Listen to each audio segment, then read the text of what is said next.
કરણાર સર્વેશામ દે જીવયો બ્રહ્મ વિદ્યા વિશાતસ્તુ બ્રહ્મવાદેન કૃષ્ણે બુદ્ધિર્વિધેયતા. એટલે સવિકલ્પક જે સમાધિની સ્થિતિ તો આપણે એમને એમ પ્રાપ્ત છે. આપણને સવિકલ્પક નિર્વિકલ્પક સમાધિ આપણે ત્યાં માનસી પરામતામાં થઈ જાય. તો સવિકલ્પક સમાધિ તો આપણે ત્યાં સુધી પહોંચી જ ગયા. સવિકલ્પક એટલે બધું દેખાય છતાં એ બ્રહ્મ છે એવું જાણવું. વિકલ્પ બધાય દેખાય છે પણ એને વિકલ્પને બ્રહ્મ તરીકે જાણીને સવિકલ્પક તો સમાધિ તો આપણી સિદ્ધ જ છે. આ જો બ્રહ્મ વિદ્યા મહાપ્રભુજીની એ બ્રહ્મ વિદ્યા જો આપણે જાણતા હોય, ખાતા પીતા કોઈ સાધન કરતા, ઘર છોડી ભગવા કપડાં ધારણ કર્યા વગર, કોઈ સાધનામાં બેઠા વગર શ્રી વલ્લભ શરણ થકી સૌ થઈ પડે સહેલું. આપણે ખાઈએ પીએ ગ્રસ્થાશ્રમમાં રહે પણ આ મહાપ્રભુજીનો ઉપદેશ જાણતા હોય તો બ્રહ્માત્મક સવિકલ્પક સમાધિની જે સ્થિતિ જે છે એ તો આપોઆપ છે સ્થિત આપણે. કારણ કે દરેક વિકલ્પને બ્રહ્મ રૂપે જાણવું જોઈએ. જે કાંઈ દેખાય છે વિકલ્પ ખોટા નહીં પણ એ જ રૂપે બ્રહ્મ પ્રકટ થયો છે. ખુરશી રૂપે બ્રહ્મ છે, ટેબલ રૂપે બ્રહ્મ છે, પુસ્તક રૂપે બ્રહ્મ છે, આપણા રૂપે બ્રહ્મ છે, તમે બ્રહ્મ છો. બ્રહ્માત્મકતા તો બોધ થઈ ગયો. આ રીતે એને જાણવું, સર્વરૂપે બ્રહ્મને જાણવું. આપણે અખંડાદ્વૈત અને સખંડાદ્વૈત એમ કે સખંડાદ્વૈત અને એક અખંડાદ્વૈત. સખંડાદ્વૈત આ છે કે આ વસ્તુ છે એ બ્રહ્મ છે, પછી આ બધું નીકળી જાય, ખાલી બ્રહ્મ જ રહી જાય તો એને અખંડાદ્વૈત કહેવાય. સખંડાદ્વૈતમાં સખંડ અનુભૂતિ થઈ રહી છે પણ છતાં એ બ્રહ્મ છે. આ બ્રહ્મ છે તે બ્રહ્મ છે એ સખંડાદ્વૈતનો અનુભવ છે. શ્યામુદાય ઓલો કહે છે, આ તુકારામનું ભજન કહે છે કે આ વિઠ્ઠલ, આ વિઠ્ઠલ, આ હરિ, આ વિઠ્ઠલ, દરેક વસ્તુ વિઠ્ઠલ વિઠ્ઠલ કહે છેલ્લે કહે છે વિઠ્ઠલ વિઠ્ઠલ વિઠ્ઠલ વિઠ્ઠલ વિઠ્ઠલ. પછી આ બધું નીકળી જાય, ખાલી વિઠ્ઠલ જ રહી જાય. અખંડાદ્વૈત અનુભવ એ અખંડાદ્વૈતનો અનુભવ. પછી કૃષ્ણ સિવાય બીજી કોઈ સ્ફૂર્તિ જ ન રહે. પ્રપંચ વિસ્મૃતિપૂર્વક દઢ ભગુદા શક્તિ માનસી સા પરામત. હા તો એ થઈ જાય તો ત્યારે અખંડાદ્વૈતની અનુભૂતિ થઈ જાય. પણ અહીં સખંડાદ્વૈતથી આગળ જતાં અખંડાદ્વૈતની અનુભૂતિ થઈ જાય છે. પુષ્ટિ માર્ગમાં મહાપ્રભુજીનું વચન, પુષ્ટિ માર્ગની સાધનાની વાત, આની વાત નહીં, આપણી સાધનાની વાત કરીએ. એક જ વસ્તુ પકડવાની છે આપણી સાધનાની અંદર મુખ્યત્વે, કે ઠાકોરજીનું જે સ્વરૂપ આપણે પધારે છે એ બ્રહ્મ છે, ભગવાન છે, પરમાત્મા છે, કૃષ્ણ છે. અને એ જે કાંઈ કરી રહ્યો છે, જે કાંઈ સેવા, એની સાથે આપણે જે પણ કાંઈ કરી રહ્યા છીએ એની લીલા છે, કૃષ્ણ લીલા જ છે. એને કૃષ્ણ લીલામાં એને જોવું, એ કૃષ્ણ લીલા તરીકે એને આપણે એને માનતા થઈ જાય તો હવે આપણે જે કાંઈ કરીએ છીએ ભગવદ લીલાનો જ કોઈ પાઠ કરી રહ્યા છે તો લીલા રસમે મગ્ન વહે કે રહે. પણ એ ઠાકોરજી પોતાના ઠાકોરજી છે, સર્વસ્વ છે. મેરો સર્વસ્વ દેત હોં. એટલે જ મહાપ્રભુજી કીધું કે તમે બીજે કંઈ મન ભટકાવો નહીં ને આમાં જો પકડીને રહી જાઓ તો જે કાંઈ અનુભૂતિ કરાવવાના છે તો એમાં જ થવાની છે. એ જ્યાં બિરાજશે, જ્યાં ચરણ ધરશે ત્યાં વ્રજ ઉત્પન્ન થઈ જશે. અક્ષર બ્રહ્માત્મક ચરણ છે એના. આપણા ઠાકોરજી છે કૃષ્ણ રૂપે એને જોઈએ તો એ બધું અક્ષર બ્રહ્માત્મક જ્યાં ચરણ ધરશે ત્યાં વ્રજ ઉત્પન્ન થઈ જશે. ગોલોકધામ, ગોકુલ, વૃંદાવન, જ્યાં એનું ચરણ પડશે ત્યાં એનો એ પ્રાકટ્ય થઈ જશે. પકડવાનું એક જ ચીજ છે, એ જ નથી પકડતા. પુષ્ટિ માર્ગના કમ ભાગ્યે ઘરના ઠાકોરજીને પકડીને રહેવાનું, એના સિવાયનું બધું કરીએ, એના સિવાયનું જ બધું કરીએ. પોતાના સેવ્ય સ્વરૂપની સેવા, એના સિવાયનું બધું ગમે. એમાં આપણે સિદ્ધાંતવાળાને સેવા છોડીને બસ આપણને ગ્રંથ અધ્યયન, એટલે સેવા છોડીને ગ્રંથ અધ્યયન કરે આપણને મજા આવે છે કે અમે સિદ્ધાંતવાદી. અરે ભાઈ સમજી લેજો કાંઈક ભૂલ થાય છે એમાંથી. વરરાજા માટે જાન હોય પણ વરરાજા ભૂલાઈ જાય ને તો ભાઈ તકલીફ થાય. જાન એમને ફેરા કરે. વરરાજા ક્યાં ગઈ તો આપણે કંઈ જોયું જ નહીં. શ્યામુદાય કહે છે કે વરઘોડા બધા નાચતા હતા, ઓલો વરઘોડા ઉપરથી, ઘોડા ઉપરથી ઓલો વર નીચે પડી ગયો. બધા કે આને ઊભો કરો, તે કે અત્યારે રહેવા દે, નાચવા દો ને ભાઈ, અત્યારે શું કામ ઓલો વરરાજ જેના માટે નાચો એ નીચે પડી ગયો ઘોડા ઉપરથી. તો એ ભલે પડે પાછા નાચવાનો મૂડ ખરાબ કરો. એટલે આપણા સિદ્ધાંતવાળા એમ કે સેવા વિનાનો સિદ્ધાંત છે ને બધા નાચે છે. વરરાજા પડી ગયા, વરરાજા તો ક્યાંય પડી ગયા નતો કે નાચવામાં મજા આવે છે, નાચી રહ્યા છે. એટલે સિદ્ધાંતવાળાને ચેતવું તો પડે. સિદ્ધાંત કરે આપણે કંઈ જંગ જીતી લીધો એવું નથી. આપણે કંઈક ભૂલી જાય, ભાન ભૂલી તો આપણે જાય છીએ. આપણે ચેક કરવું પડશે કે આપણે કંઈ ભૂલી નથી ગયા ને ભાન તો. એટલે હા ભણીએ છીએ, આપણે અધ્યયન કરીએ છીએ પણ આપણા ઠાકોરજીને ભૂલીને નહીં. એ ઠાકોરજીનું જ આ એને તો નામાત્મક લીલાનો એનો જ વિસ્તાર છે, જેની આપણે ગાઈ રહ્યા છીએ એની જ કથા ગાઈ રહ્યા છીએ. આપણા પ્રભુની જ આ લીલા ગાઈ રહ્યા છીએ ને. જે કાંઈ પણ આપણે વર્ણન કરીએ, આપણા જે ઠાકોરજી ભૂલાવાનો છે, ઉલટાને બધે અનુભવ થયો છે કે એ જ છે, એની જ આ લીલા છે. અધ્યયન કરી રહ્યા છીએ આપણે, તો એની જ કોઈ આ નામ લીલા છે, એને આપણે માણી રહ્યા છીએ. ભગવાનની કોઈ નામાત્મક લીલા છે, એ કોણ કે જે આપણા ઘરમાં બિરાજતા ઠાકોરજી જે છે એની આ લીલા છે. એ રૂપે આને ભણીએ તો ભણવાનો આનંદ છે. એને જ ભૂલી જાય, એને આપણે ભણતા જ રહીએ તો પછી નાચતા રહ્યા, વરાજા પડી ગયા, વરાજા નીચે પડી ગયા, નાચતા રહ્યા આપણે બધા. એમ એ સામુદાય કહે છે કે ભાઈ વરાજા નીચે પડી ગયા તો બધા નાચતા હતા કે ભાઈ આને ઊભો તો કરો કે અત્યારે નાચવાનો મૂડ છે, તમે આ શું વચ્ચે આ વાત કરો છો, ઊભો કરો. ભલે પડ્યા થોડીક વાર, ભલે પડે નીચે, અમે નાચી લઈએ થોડીક વાર.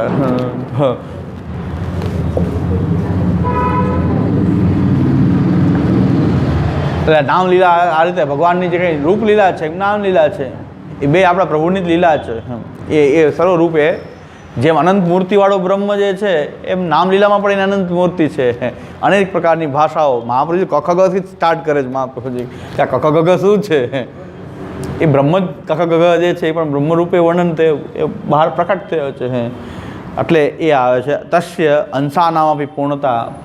હવે આ નામરૂપતા જે છે એની જે અંશો રહેલા છે એની બધાની જ પૂર્ણતા છે. પાછી આ નામલીલામાં જેટલા અંશો જેટલા પણ છે, પદ વર્ણ, પદ, વાક્ય આદિ જે કાંઈ અંશો જે છે એ પણ બધા પૂર્ણ બ્રહ્મ જ છે. એની પણ પૂર્ણતા છે, એનું નિરૂપણ હવે કરવામાં આવે છે. પંચાશદ વર્ણ રૂપશ્ચ સૂક્ષ્મો નિત્યો નિરંતર સર્વતો અંતો અનંત રૂપો બહુરૂપસ્વભેદતા.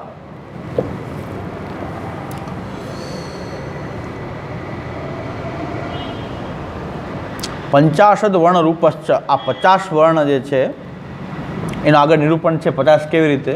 પંચાશદ વર્ણ રૂપશ્ચ એ બધા સૂક્ષ્મ છે, નિત્ય છે, નિરંતર છે. નિત્ય એટલે બધે સર્વ દેશ અને સર્વ કાળમાં આ બધા જ વર્ણો જે છે, 50 વર્ણ જે છે, 50 વર્ણ છે. વર્ણ એટલે અક્ષરો, 50 કખ ગગ આદિ. એ 50 જે છે સૂક્ષ્મ રૂપે નિત્ય છે. નિત્ય એટલે સર્વ દેશ અને સર્વ કાળમાં જે છે જ બધી જ જગ્યાએ વર્ણો રહેલા છે. એને જોઈન્ટ કરીને અલગ અલગ ભાષાઓ બને છે. જોઈન્ટ કરીને છે તો બધા કકગગ જ ને. એ જોઈને અલગ અલગ રૂપે એનું પ્રકટ થાય. બધા જોઈન્ટ થતા એક અલગ અલગ રૂપે એના બધા પ્રકટ થાય છે. પણ બધે જ રહેલા તો આ જ ઘોષ તો આ જ છે. જેમ આપણે બોલીએ છીએ પિતૃ, અંગ્રેજીમાં પણ પેટર્નલ, માતૃ, મધર, મકાર તો અહીંયા એમ જ છે. એટલે ભાષાઓ અલગ અલગ બની છે, પણ એના ધ્વનિ જુઓ, એના સાઉન્ડ જોઈએ, ધ્વનિ જોઈએ તો એમ જ છે. બધી ભાષામાં જ છે, પણ એનું રૂપ અલગ અલગ હોય. પણ તો ઉચ્ચારણ જે થાય છે, ક, ખ, ગ, ઘ, આ, ઈ, ઉ, જે કંઈ થાય છે એ તો દરેક ભાષામાં સમાન જ છે. પણ એના કંઈક દરેક અલગ અલગ રૂપ એનાથી પ્રકટ થાય છે. પણ જે ઘોષ જે છે એ તો અ જ બોલાશે ને, લખાશે ભલે ગમે એમ, અ જ કહેવાશે ને. સાઉન્ડ બધા જે છે એટલે 50 વર્ણ રૂપશ્ચ સૂક્ષ્મ છે, આ નિત્ય છે અને નિરંતર છે, બધે જ છે. બધાની અંદર આ જ 50 વર્ણ જે છે બધા સૂક્ષ્મ છે, નિત્ય છે, નિરંતર છે, બધે જ છે. સર્વદેશ અને સર્વકાલમાં છે. સર્વતો અંતો બધાની અંદર રહેલા છે, બધે જ છે, ટૂંકમાં બધે જ છે. અનંત રૂપો, અનંત રૂપવાળા છે. આ 50 વર્ણ પાસે અનંત રૂપ ધારણ કરી લે છે. બહુરૂપ સ્વભેદતા, પરસ્પર ભેદથી, એમાં અંદર ભેદથી એ બહુરૂપ ધારણ કરી લે છે. જેમ કે પ છે, પ પછી એમાંથી બીજા સાથે જોડાશે સુપ, યુપ, કુપ. તો પ પાછો સ્વભેદત, બીજા સાથે જોડાવાથી એ નવું રૂપ પણ પ્રકટ થાય છે. એમાં પ જે છે સુ સાથે જોડાણ તો સુપ, સુપડું. પછી કૂપ, કૂવો થઈ જશે. તો પદ છે ને, ક્યાં જોડાણો? સુ સાથે જોડાણો, કુ સાથે જોડાણો. યુપ એટલે થાંભલો, યુપ, કૂપ, શુપ. પ જ્યાં જોડાતો એનાથી અનેક રૂપ, પાછા અનંત રૂપવાળો એ જોડાવાથી એ બહુરૂપતઃ, એના બહુરૂપ સ્વભેદત, આવા અલગ અલગ ભેદથી બહુરૂપને ધારણ કરી લે. પણ છે તો બધું બ્રહ્માત્મક હરિ, એનો અર્થ તો એ જ થાય. જેમ મધ્વાચાર્યજી કહે છે કે જે કાંઈ પણ સાગરનો ઘૂઘુ ઘૂઘુ અવાજ આવે છે એનો અર્થ તો પાછો અવાજ ગમે એ હોય, અર્થ નારાયણ વિષ્ણુ. નારાયણ વિષ્ણુ જ બધી વસ્તુનો અર્થ નારાયણ વિષ્ણુ. ઘણા કહે છે ને કે પ્રવચનમાં કે આ નથી સમજાતું, આ નથી સમજાતું. મેં કીધું મહાપ્રભુજીના દરેક વાક્યનો અર્થ કૃષ્ણ છે એટલું સમજાય ગયું, બધું સમજાય ગયું. પર્ટિક્યુલર કાંઈ સમજાય કે ન સમજાય વાત અલગ છે, પણ દરેક વસ્તુનો અર્થ કૃષ્ણ છે. મહાપ્રભુજીની વાણીનો અર્થ જ કૃષ્ણ. એ સમજી લેવાનું કે મહાપ્રભુજી દરેક વાતમાં કૃષ્ણ ભજન કરવાનું, કૃષ્ણ સેવા કરવાનું, કે એટલું સમજાઈ ગયું. તો ગમે એ પ્રવચન હોય, ગમે એ ગ્રંથ હોય, ન સમજાય એવું પ્રશ્ન જ નથી. આ તો સમજાઈ જ જવું જોઈએ કે અર્થ કૃષ્ણ છે. વેદેશ સર્વે રહમેવ વેદ્યો, વેદથી મને જાણવાનો છે. બાકી વેદ જાણીને બીજું કંઈક જાણી ગયા મને ન જાણ્યો તો આજ પછી વેદ કંઈ જાણ્યો જ નથી. ભલે વેદ આવડતો આખો કંઠાગ્ર વેદ હોય, પણ વેદેશ સર્વે રહમેવ વેદ્યો, હું જ જાણવા યોગ્ય છું એટલું જાણી લીધું. તમે વેદને જાણી લીધું. અર્થ કૃષ્ણ છે. કાંઈ પણ કહેશો અર્થ કૃષ્ણ છે. મહાપ્રભુજીની કોઈ પણ ગ્રંથ બધું સમજાય જ જાય, બધા ગ્રંથ લાગી જ જાય. આ એક ચાવી કે મહાપ્રભુજીની વાણીનો અર્થ જ કૃષ્ણ છે. કૃષ્ણ સેવા, કૃષ્ણ કથા, કૃષ્ણ સ્મરણ, કૃષ્ણ શરણાગતિ. વાત તો આ જ મહાપ્રભુ છેલ્લે આ જ કન્ક્લુઝન તો આ જ આવશે. આ બધા રૂપે ભગવાનને જાણીને કરવાનું શું? એક ભગવાનનું ભજન કરવું. આગળ આવશે સાધન ફલ નિરૂપણમાં કે આ કૃષ્ણની સેવા કરવી. આવો કૃષ્ણ છે ને સર્વરૂપેને જાણીને એની સેવા કરવી. એના મહાત્મ્ય તમને એમાં પ્રેમ થવો જોઈએ. એનું આવું મહાત્મ્ય જાણીને કે આવા પ્રભુને આવું એનું મહાત્મ્ય છે, બસ એની સેવા કરવી જોઈએ. મહાત્મ્ય જ્ઞાન પૂર્વસ્તુ સુધર સર્વતોધિક સ્નેહ ભક્તિ. એટલે આ છે. આ ન જાણીએ તો કાંઈ આપણને કાંઈ જાણ્યું નથી. તો પછી એક જેતપુર શિબિરમાં એક માજી મને મળ્યા હતા કે મને કે કાંઈ ગ્રંથ નથી આવડતા, કાંઈ નથી આવડતું, પણ એક વસ્તુ મને સમજાઈ ગઈ છે કે ઠાકોરજીને સમર્પિત થઈને સેવા કરવી. સમર્પણનો અર્થ એટલો સમજાઈ ગયો છે કે ભાઈ જે કાંઈ આપણે ઠાકોરજી ધૈર્ય હોય એનાથી નિર્વાહ કરવું. અને ઘરે મારા ઘરની અંદર હવે મને આગળ રસોઈ વગેરેની અનુકૂળતા નથી. શિબિર એટલી સાંભળી પણ બીજું કંઈ સમજાણું નથી. પણ આટલું સમજાણું કે શિબિરમાંથી મને એટલું સમજાણું કે મહાપ્રભુજી આમ આજ્ઞા કરે છે કે ભાઈ સમર્પિત થઈને રહેવું. એટલે હું મેવો, મિશ્રી, દૂધ, ઘર જે કાંઈ પણ ઠાકોરજીને ધરું એ જ લઉં, એનાથી નિર્વાહ કરું છું. શિબિરમાંથી કેટલું હું સમજી 6 વર્ષથી કામ કરું છું. મેવો, મિશ્રી, દૂધ, ઘર જે કાંઈ ધર્યું હોય આગળ બીજું કાંઈ થઈ શકે એમ નથી. ઘરની અનુકૂળતા નથી, સહાયતા નથી. તો મેં કીધું તમે તો બધું સમજી ગયા. મેં કીધું બધી શિબિરનો અર્થ આ જ છે. આ બધા બેઠા એ કાંઈ સમજ્યા જ નથી. એ આજ નથી સમજ્યા. એ બાકી બધું સમજી ગયા પણ આ નથી સમજ્યા કે આને કરવાનું છે. એ તમે સમજી ગયા. મેં અભણ કે હું અભણ છું, પણ શિબિરમાં આવું છું. વર્ષે એકવાર મારી જેતપુર શિબિર હોય છે, વર્ષે એકવાર હોય. આવું પણ કે બીજું કાંઈ સમજાય નહીં. ગ્રંથની પંક્તિ એવું કાંઈ ન સમજાય, પણ વારંવાર કે આ વાત મને સમજાય ગઈ કે ભાઈ આપણે સમર્પિત થઈને સેવા કરવી જોઈએ. બીજું તો અભણ છે ને 70-75 વર્ષે બીજું તો કાંઈ આવડે નહીં. શિબિર સાંભળી પણ એટલું સમજાય ગયું. મેં તમને બધું સમજાઈ ગયું. તમને બધું સમજાય ગયું. આ બધા બેઠા છે ને બધા એમને સાંભળે જ છે. શૂન્ય પણ સમજ્યો ના એ સાંભળે છે એમને. એટલે તમને એમ લાગે કે ગ્રંથ આવડે જ, પણ કે તો તમને આવડો ગ્રંથ, તમને આવડો. 6 વર્ષથી મેં કીધું આવતો તપસ્વી, મહાન તપસ્વી કહેવાય. સખડી ધરીને સખડી લેવી એના કરતાં તો આ તો મેં મહાન તપશ્ચર્યા કહેવાય. દૂધઘર લઈ મેં કીધા હું પણ જો આ રીતે જાણતો તો આ રીતે રહી ન શકત. તમે જેમ રહ્યો છો કે તમે કે માંડવીને દાણા દે માંડવીને દાણા દઈને લેવાનું. એ જ એવી રીતે 6-7 વર્ષથી આમ કરું છું. પછી ઘણા ટાઈમથી માજી મને મળતા નથી. હવે મળતા નથી. મેં કીધું હશે કે નહીં ભૂતલ વિદ્યમાન. મેં કીધું રાતે અને એ બધા આવતા હતા કે મારે કે થોડીક વાર બાબા સાથે વાત કરવી છે. તો લાગે અત્યારે આટલી બધી ભીડ છે ને તમે આ ક્યાં માજી વચ્ચે. મેં કીધું આ ભેટ ધરવા આવ્યા છે. આ ભેટ સ્વીકાર્યા વગર છૂટકો નથી. આ સૌથી મોટી ભેટ ધરાવે કે તો ભલે રહ્યા. અમે ભેટ આ કે હું આ સમજીને આમ કરું છું 6 વર્ષથી. આ મોટી ભેટ ધરવા આવ્યા છે તો કાંઈક તો બાવાને ભલે મળે. બોલો આજુબાજુવાળા હોય ને મેં કીધું ભેટ ધરવાવાળા છે. બહુ મોટી ભેટ ધરવાના છે. તો માજીને વાત કરવી હતી આજ કેવું હતું આટલા ભીડમાં આવવા દેતા નહોતા. તો મેં કીધું આ ભેટ ધરવાવાળા છે તો કે જાઓ જાઓ જાઓ. આડા ઉભા આમ રોકતા હોય બધા. ભીડ હોય ને ત્યારે આમ બધા આડા ઉભા રહી જાય ઘણા સ્વયંસેવકો. મેં કીધું ભેટ ધરવાવાળા છે તોય કે આવવા દો. મેં કીધું આ ભેટ આ ધરી રહ્યા છે કે હું શિબિરમાં આટલું સમજીશ. આ મોટી ભેટ છે. મેં કીધું આ તો આવા હજારો લોકો સાંભળી જાય શું ફાયદો છે. જો એકાદ જો હોય અને એમ કે અને 70-75 વર્ષની ઉંમરે તમને એટલું સમજાય કે આટલી નિષ્ઠા જાગૃત થઈ ગઈ. આનાથી આ મોટી ભેટ કહેવાય. મેં કીધું આ પછી ઘણા સમયથી મને મળતા નથી. 5-7 વર્ષથી મેં જોયા નહીં માજીને. મેં કીધું કદાચ હવે ભૂતલ પર વિદ્યમાન હોય કે ન હોય આપણને કેમ ખબર પડે એટલા લોકોમાં ક્યારે.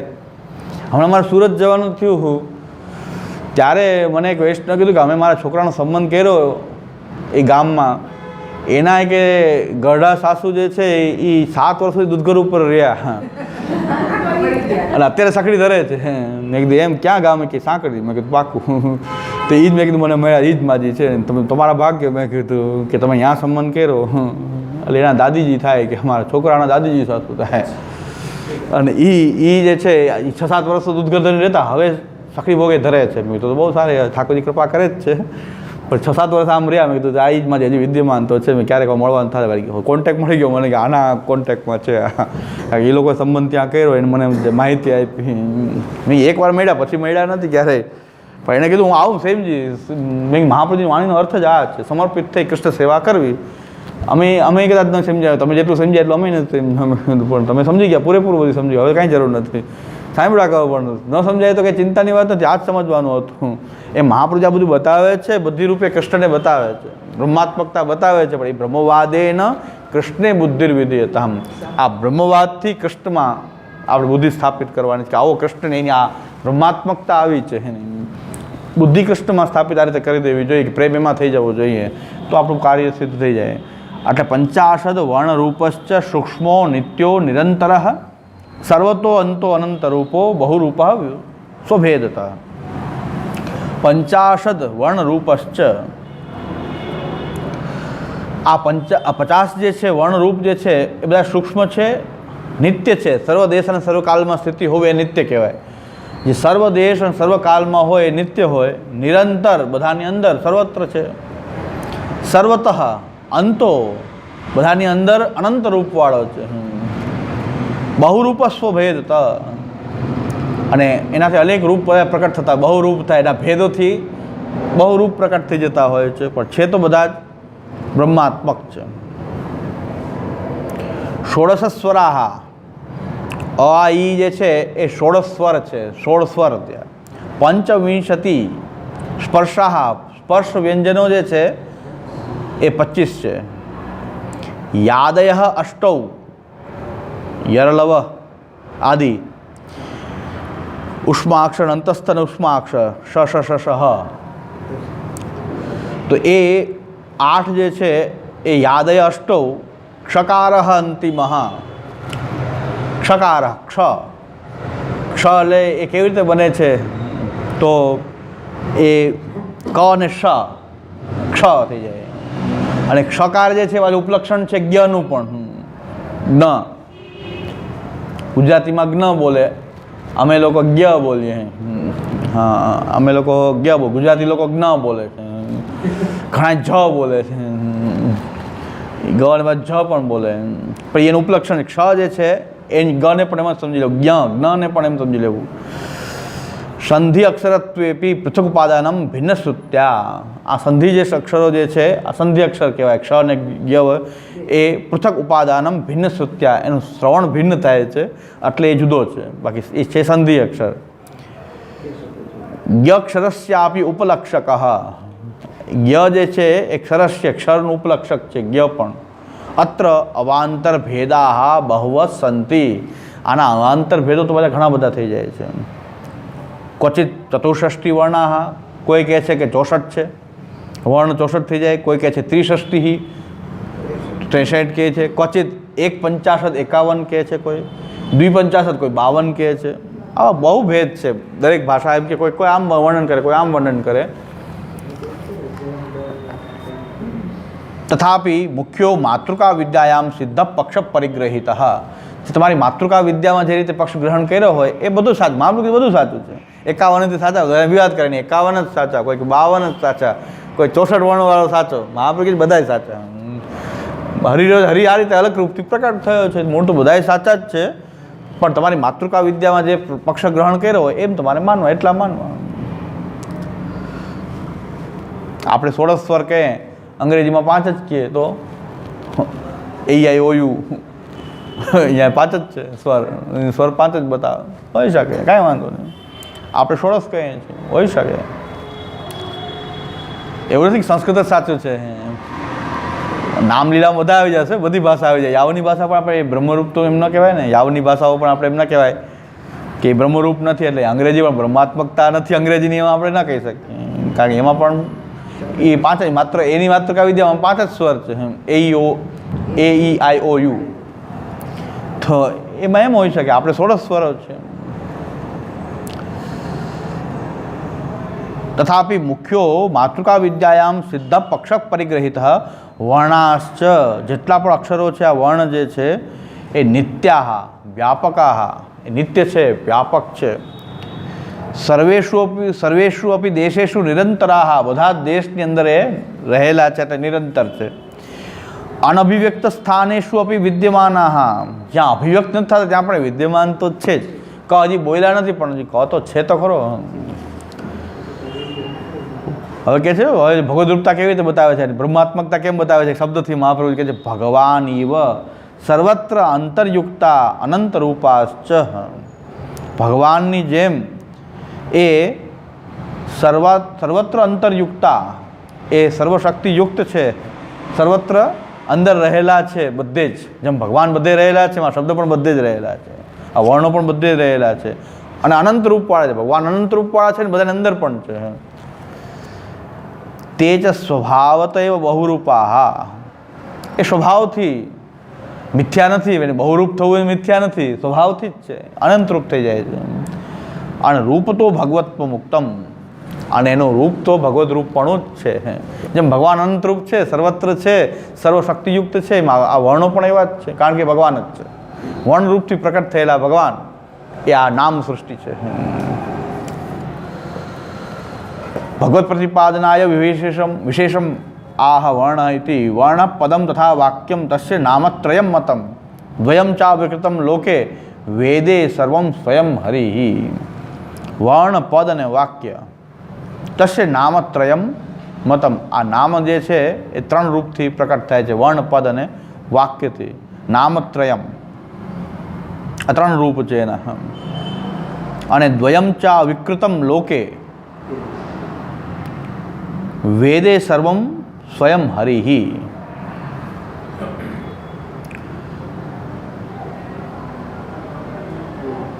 દ્વયમ 2 પ્રકારથી છે. કેવી રીતે? ચ અવિકૃતમ લોકે વેદે સ્વયં હરિ. લોકની અંદર જે છે એ વ્યવહાર પૂરતા છે, અને વેદમાં તો બધું સ્વયં હરિરૂપ છે. વ્યવહાર રૂપથી લોકમાં શું છે એ બીજું કંઈક રૂપ છે, દેખાય છે બીજું રૂપ, અંતર તો હરી જ છે. બહાર લોકમાં જે લૌકિક શબ્દો જે છે એ કંઈક બીજું વસ્તુનું પ્રતિપાદન કરતા હોય છે. અંતરયુક્ત તો હરી જ છે પણ બહારથી કંઈક બીજું પ્રતિપાદન કરે છે. અને દ્વયમ ચા વિકૃતમ, આ વૈદિક જે પદો અને વાક્યો આદિ જે છે એ વેદની અંદર સ્વયં હરિ, એ લોક અને વેદમાં સ્વયં હરિ જ છે. અવિકૃત રૂપે બધે જ હરિ જ રહેલા છે. લોક અને વેદમાં બધે હરિ જ રૂપે રહેલા છે, પણ ભેદ છે થોડો. લોકમાં અને વેદમાં થોડો ભેદ આવે છે, એટલો જ ભેદ છે, બાકી છે તો બધા અવિકૃત હરિરૂપ જ છે. યથા સચ્ચિદાનંદ ભેદાહ, જેમ રૂપ સૃષ્ટિમાં સચ્ચિદાનંદનો ભેદ છે એમ તથા વર્ણ વાક્ય પદ ભેદાહ, આ નામ સૃષ્ટિમાં વર્ણ પદ અને વાક્યથી એ નામ સૃષ્ટિને એમાં 3 ભેદ છે, જેમાં સચ્ચિદાનંદનો ભેદ છે. અહીંયા તત્ર વર્ણાહ નિત્યાહ પદાની ચ, વર્ણ અને પદો બધા નિત્ય જ છે. વાક્યમ, આ વર્ણ અને પદ તો બધી જગ્યાએ નિત્ય જ છે, પણ વાક્ય જે છે 2 પ્રકારથી છે. એક લૌકિકમ અનિત્યમ, વૈદિકંતુ નિત્યમ ઇતિ. દ્વયમ ચાવૃતમ લોકે વેદે સ્વયં હરિ. આ વર્ણ અને પદ તો 2 અવિકૃત છે, નિત્ય જ છે, પણ વાક્ય જે છે એ અનિત્ય ને નિત્ય ભેદથી 2 પ્રકારથી થાય છે. ઇતિ વિશેષ વૈદિકંતુ નિત્યમ ઇતિ, વૈદિક વાક્ય નિત્ય છે એનું કારણ શું છે? કારણ તત્ર હેતુ સ્વયં હરિ. વેદે સ્વયં હરિરૂપ જ છે, એ હરિનું સીધું પ્રતિપાદન કરે છે. લૌકિક શબ્દ જે છે પેલા લૌકિક અર્થને પ્રતિપાદન કરે, અંતર્યુક્ત એમાં હરિ છે.